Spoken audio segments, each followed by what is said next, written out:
la seule, qui peut nous priver du pouvoir dans 3 ans, la seule chose qui peut nous empêcher de battre François Hollande et la gauche en 2017, c'est pas la gauche, c'est pas le Front National, c'est nous-mêmes et nos divisions. Ce sont nos divisions qui sont la seule faiblesse de la droite.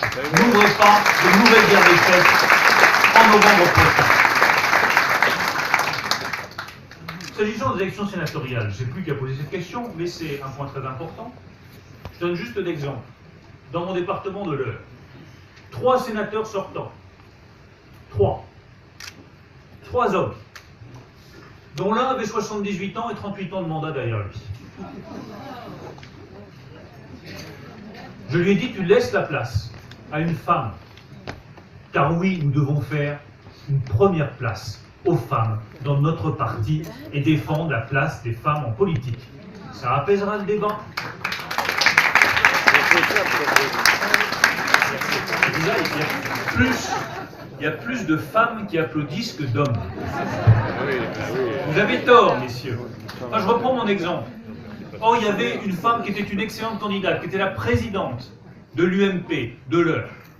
La Commission nationale d'investiture a décidé d'investir les 3 hommes sortants, dont un sénateur de 78 ans avec 38 ans de mandat derrière lui. J'ai voté contre la décision de la Commission nationale d'investiture. Luc en est témoin. Et je ne suis pas peu fier que dans les 3 sénateurs qui ont été élus, eh bien celui de 78 ans a été battu et la femme que je soutenais a été élue sénatrice de la République. Car oui, il faut du renouveau. Et fort de cette expérience, moi je prends un engagement qui est d'ailleurs dans tous mes bulletins de campagne.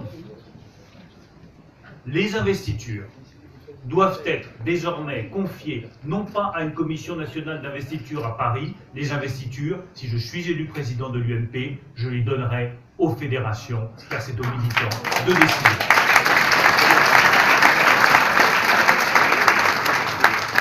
La question de Jérémy sur la laïcité, j'y ai répondu.